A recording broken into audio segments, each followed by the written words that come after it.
आम्ही शांत बसणारी माणसं नाही. त्यामुळे आत्ता त्यांनी सांगितलंय समितीसमोर तुम्ही जावा. परदेशी समिती ज्यांनी तिथं हा JR काढलेला आहे, आम्ही जाणार आहोत.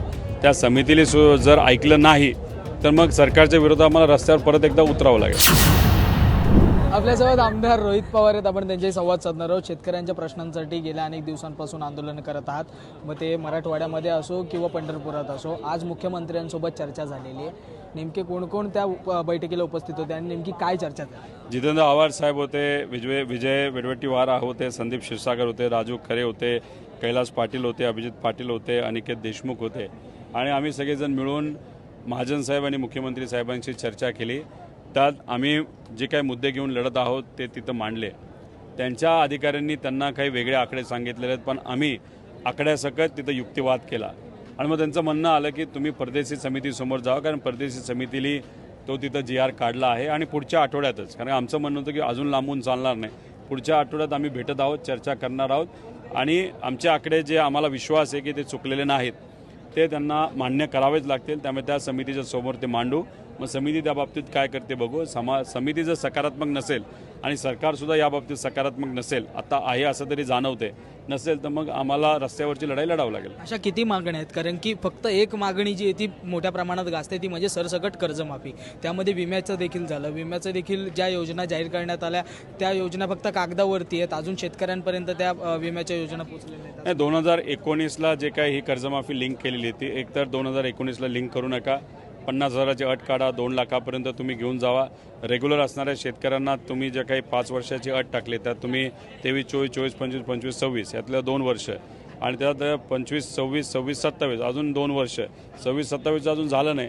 त्यामुळे वाट बघून किती वेळ वाट बघायची. त्यामुळे हे 2 वर्षाची अट तिथं काढण्यात आहे. आणि पीक विम्याबद्दल सुद्धा आम्ही लढलेलो आहे. 4 ट्रिगर जे काढण्यात आलेले आहेत ते परत सरकारने लागू करावे, जेणेकरून शेतकऱ्यावर अन्याय होणार नाही. पण या संबंधीमध्ये मुख्यमंत्री म्हणजे सकारात्मक वाटले का, किंवा या बैठकीनंतर काय अल्टिमेटम तुमच्याकडनं देण्यात आलं आहे किंवा हा न्याय लवकरात लवकर मिळेल यासाठी काय? आम्ही शांत बसणारी माणसं नाही. त्यामुळे आत्ता त्यांनी सांगितलंय समितीसमोर तुम्ही जावा. परदेशी समिती ज्यांनी तिथं हा JR काढलेला आहे, आम्ही जाणार आहोत.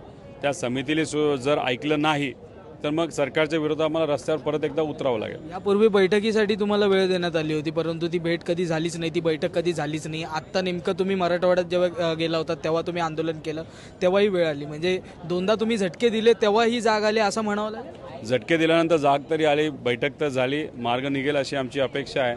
आणि रस्त्यावरची लढाई लढल्याशिवाय चर्चासुद्धा इथं होऊ शकत नाही असं आता कुठेतरी आम्हाला जाणवलं. बैठकीमध्ये काही विद्यार्थ्यांचे प्रश्न देखील मांडण्यात आले, त्या संदर्भात काय सांगाल? नाही, विद्यार्थ्यांचा एक प्रश्न महत्त्वाचा आहे. MPSCचे जे विद्यार्थी आहेत की त्यांचं जे म्हणणं आहे की पूर्वी OMRच्या अंतर्गत परीक्षा दिली जात होती ऑफलाईन, आणि आता नवीन काहीतरी सिस्टम आणण्याचा प्रयत्न नाही तर विचार सरकार करत आहे ऑनलाईनला विरोध आहे. त्यात मोठ्या प्रमाणात भ्रष्टाचार होतो. ही गोष्ट आम्ही देवेंद्र फडणवीस साहेबांना सांगितली, त्यांनी ऐकून नक्कीच आम्ही आयोगाच्या प्रमुखांना तिथं विनंती करू की विद्यार्थ्यांना विश्वासात घेतल्याशिवाय कुठलाही निर्णय तिथं तुम्ही करू नका. आणि चुकून जर निर्णय हा लादला गेला विद्यार्थ्यांवर, बाई खूप मोठं आंदोलन या महाराष्ट्रामध्ये आम्ही सर्वजण मिळून उभं करू. पेपर फुटी चालू आहे, नीटचा झाला, त्यानंतर आता TETचा पेपर. म्हणजे अनेक वर्षांपासून जे शिक्षक विद्यार्थी या गोष्टीची वाट बघतात, कारण की त्यांना तोपर्यंत काम लागत नाही ही परीक्षा दिल्याशिवाय. नेमकं त्यांच्या संदर्भात देखील आता अशा पद्धतीने हलगर्जीपणा केला जातो. सामान्य परिवारातल्या विद्यार्थ्यांना गृहीत धरलं जातं, त्यांचा आवाज कोणी मांडत नाही असं या सरकारला तिथं वाटतं. आवाज मांडला तरी आवाज पोचणार नाही, पोचला तरी आम्ही ऐकणार नाही, अशी सरकारची भूमिका आहे. त्यामुळे कुठेही TET विद्यार्थ्यांवर अन्याय आम्ही होऊन देणार नाही, नीटच्या विद्यार्थ्यांवर आम्ही अन्याय होऊन देणार नाही. म्हणजे आम्ही विरोधात असलो तरी त्यांची भूमिका, त्यांची बाजू आम्ही सातत्याने तिथं मांडत राहू, अन्याय होऊन देणार नाही. पण सरकार सातत्याने अन्याय करते ही दुर्दैवी गोष्ट आहे. TETच्या बाबतीतसुद्धा आम्ही येत्या सोमवारी छत्रपती संभाजीनगरमध्ये एक मोठं आंदोलन तिथं विद्यार्थी करत आहेत आणि त्याच्यात आम्ही सहभाग घेत आहे. शेवटचा प्रश्न, काल एक वेगळा दिवस होता आणि वेगळंच काहीतरी विधान भवनात घडलं. तुमच्यासोबत नेहमी तुमच्या आजूबाजूलाच असणारे तुमचे सहकारी म्हणजे इतर पक्षातले असतील, शिवसेनेतले होते, सचिन अहिर यांनी थेट शिंदेंच्या शिवसेनेमध्ये प्रवेश केला, ठाकरेंना रामराम केला आणि ते म्हणत आहेत की आम्ही कधी पक्ष बदललाच नव्हता, मी शिवसेनेतच होतो आणि पुन्हा मी शिवसेनेतच गेलेलो. बोलायच्या गोष्टी झाल्या, कोणाला मान्य होणार आहेत का? त्यामुळे तुम्ही उद्धव ठाकरे साहेबांबरोबर गेले 2-3 वर्ष आहात, त्याच्या आधीसुद्धा होता. आदित्यंबरोबर तुम्ही सातत्याने जवळून काम केलेलं आहे आणि आता तुम्ही म्हणता अरे मी पक्षच बदलला नव्हता. हे फार टेक्निकल गोष्ट तुम्ही बोलताय.